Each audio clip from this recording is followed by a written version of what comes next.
आप यूथ ने एक प्रोटेस्ट किया था कि कसिनो बंद करो, तो अभी भी वही सिचुएशन चल रही है कि काफ़ी केसेस बढ़ रही है, तो आप लोग रास्ते पे आओगे?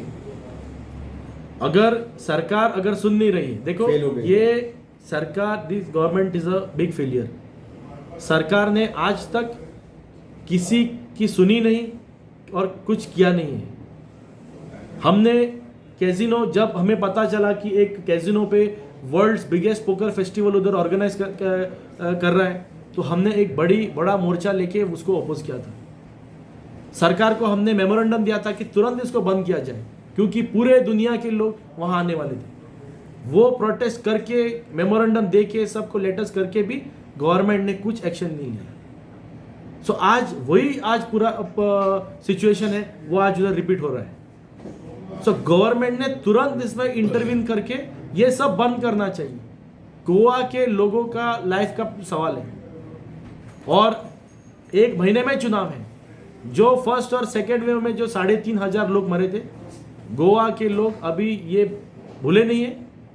और मैं गारंटी से कह सकता हूं कि ये जो आने वाला चुनाव है 2022 में, गोवा की जनता इन लोगों को जो क्या है उनकी सबक सिखाएगी, उनकी जगह उनको दिखाएगी। और आरटीपीसीआर के लिए 500 रुपया, पर आज हमें देखने को मिलता है आरटीपीसीआर को मुंह मांगे कीमत, यानी कि 1,500 2,000 के आसपास करीब ये चार्ज कर रहे हैं। एंटीजन के लिए 500 के ऊपर चार्ज कर रहे हैं। तो सरकार का इस पे कोई नियंत्रण नहीं है।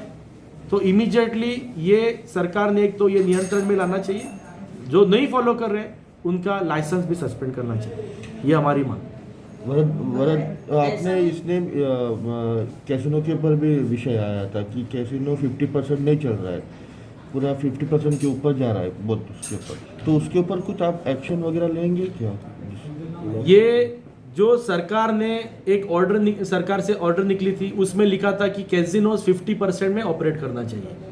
पर आज अगर हम देखते हैं तो 200-250% कैपेसिटी के ऊपर चल रहा है। जो 50% यानी कि 500 के 700 के करीब लोग उसमें रहना चाहिए, क्योंकि 1,500-2 हज़ार कैपेसिटी रहती है।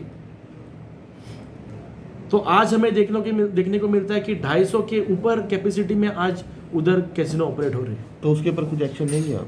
सरकार ने एक्शन लेना चाहिए, क्योंकि आज जो उधर कैसीनो में जो काम कर रहे हैं, वो गोवा के लोग कितने लोग काम कर रहे हैं, उनके लाइफ को भी रिस्क है। सो उनका कोई सुन नहीं रहा है उधर। सो उनका लाइफ अभी रिस्क में है। सरकार ने तुरंत जो ऑर्डर सरकार की तरफ से निकली थी, वो सरकार ने फॉलो करने चाहिए, नहीं तो जो नहीं फॉलो कर रहे उनके ऊपर एक्शन लेना चाहिए। आज हम देख रहे हैं जो नॉर्थ गोवा में जो नाइट लाइफ है पूरी फुल स्विंग चल रही है, और ये जो केसेस में जो स्पाइक है वो सिर्फ और सिर्फ टूरिज्म की वजह से, रिस्ट्रिक्शंस कुछ नहीं था। हमारे नेबरिंग अभी स्टेट्स देखे जाए तो 2 डोसेज जिसने लिया है उनको भी आरटीपीसीआर टेस्ट कंपलसरी किया, आरटीपीसीआर रिपोर्ट, और हम क्यों नहीं फॉलो कर रहे? जो बाहर के लोग जो टूरिस्ट आ रहे हैं, हम उनको कुछ रिस्ट्रिक्शंस के बिना हमें उन्हें वेलकम कर रहे हैं। गोवा में कोई मास्क नहीं डाल रहे, सोशल डिस्टेंसिंग नहीं है, पूरे क्लब्स हो या कैसीनोस हो पूरे 200-300% कैपेसिटी में चल रहा है, और सरकार की आंखें बंद है। आपको क्या लगता है कि ये क्यों हो रहा है? मतलब ऐसे रेस्ट्रिक्शंस क्यों नहीं डाले जा रहे हैं? ये सिर्फ और सिर्फ इसमें करप्शन है।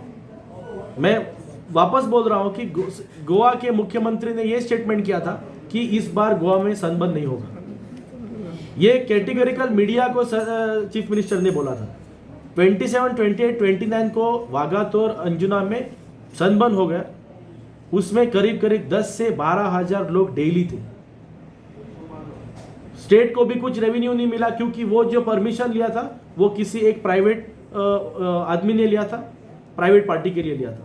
सो उसमें अगर मुख्यमंत्री अगर बोलता है, सरकार अगर कहता है कि ये इकोनॉमी बढ़नी चाहिए, रेवेन्यू जनरेशन होना चाहिए, तो ये सब झूठी बातें हैं, क्योंकि इसमें सरकार को कुछ रेवेन्यू नहीं आ रहा है, और ये शायद ये रेवेन्यू सब इनके जेब में जा रहा है, ये सरकार की तिजोरी में नहीं आ रहा है।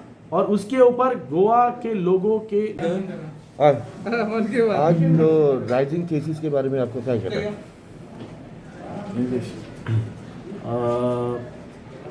देखो कि आज हम गोवा में जो पॉजिटिविटी रेट है आज करीब करीब 40 के ऊपर पहुंची है।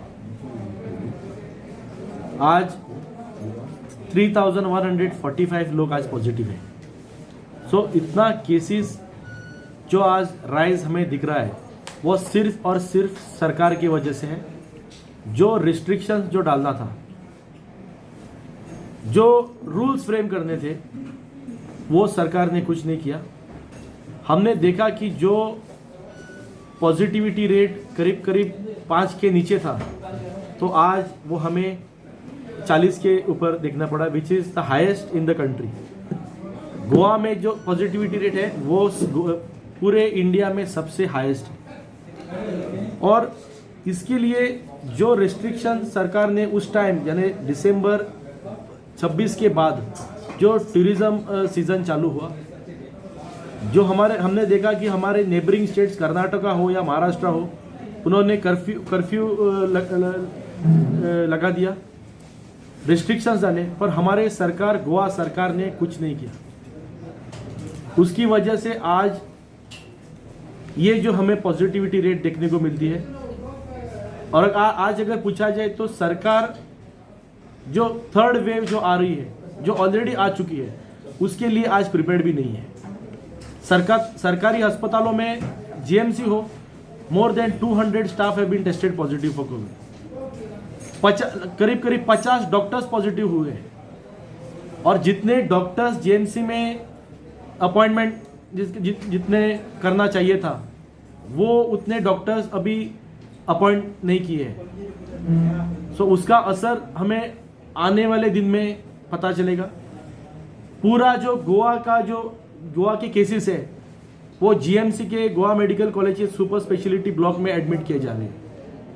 हमारी मांग है कि दोनों डिस्ट्रिक्ट हॉस्पिटल्स, मापसा में नॉर्थ डिस्ट्रिक्ट और साउथ गोवा मडगांव और पोंडावाला सब डिस्ट्रिक्ट हॉस्पिटल, वो तीनों हॉस्पिटल्स तुरंत फंक्शनल किया जाए, नए डॉक्टर्स की भर्ती किया जाए। यानी कि अगर ये सिचुएशन बढ़ता है तो इसे कंट्रोल करने के लिए हमें डॉक्टरों की ज़रूरत है। और इसके लिए हमारी कांग्रेस पार्टी की तरफ से ये मांग है कि सरकार ने तुरंत इस पे एक्शन लेना चाहिए। कोविड टेस्टिंग के लिए जो आरटीपीसीआर और कन्वेंशनल जो आरटीपीसीआर और एंटीजन टेस्टिंग के लिए जो कैपिंग करने का एक ऑर्डर निकली थी, वो कौन सा भी प्राइवेट हॉस्पिटल हो या प्राइवेट लेबोरेटरी हो, कोई भी फॉलो नहीं कर रहा है। सो हमारी वो भी मांग है कि तुरंत उसे फॉलो किया जाए। सरकार अगर कहता है कि ये इकोनॉमी बढ़नी चाहिए, रेवेन्यू जनरेशन होना चाहिए, तो ये सब झूठी बातें हैं, क्योंकि इसमें सरकार को कुछ रेवेन्यू नहीं आ रहा है और ये शायद ये रेवेन्यू सब इनके जेब में जा रहा है, ये सरकार की तिजोरी में नहीं आ रहा है। और उसके ऊपर गोवा के लोगों के लाइफ रिस्क में है। और हमने जो लास्ट टाइम 2 वेव में देखा था, फर्स्ट और सेकंड वेव में, हमने काम किया था, ऑक्सीजन सिलेंडर देने का काम हमने किया था। जब सरकार जब फेल हो गई ऑक्सीजन सिलेंडर देने में, तब कांग्रेस पार्टी ने जीएमसी और प्राइवेट हॉस्पिटल और होम आइसोलेशन पेशेंट को हमने सिलेंडर दिया था। इसीलिए ये बात हम इससे कह सकते हैं कि ये सिचुएशन जो अभी है वो वापस रिपीट ना हो जाए, इसलिए सरकार ने आज ये सब निर्बंध जो है वो लागू करने चाहिए, रिस्ट्रिक्शंस है वो डालने चाहिए, क्योंकि अल्टीमेटली गोवा के लोग हैं वो सफरर्स होंगे, उनको सफर करना पड़ेगा। आज भी हम देखते हैं तो कल 3 लोग मरे, उसमें से एक 37 ईयर का था, एक 44 ईयर्स का था, एक एल्डरली था। हम ऐसा भी नहीं कह सकते कि एल्डरली लोग मर रहे हैं। अभी सवाल ये है, ये ओमिक्रॉन है या वापस ये डेल्टा है। आप देख रहे हैं सक्षम न्यूज इंडिया, सबसे पहले सबसे तेज।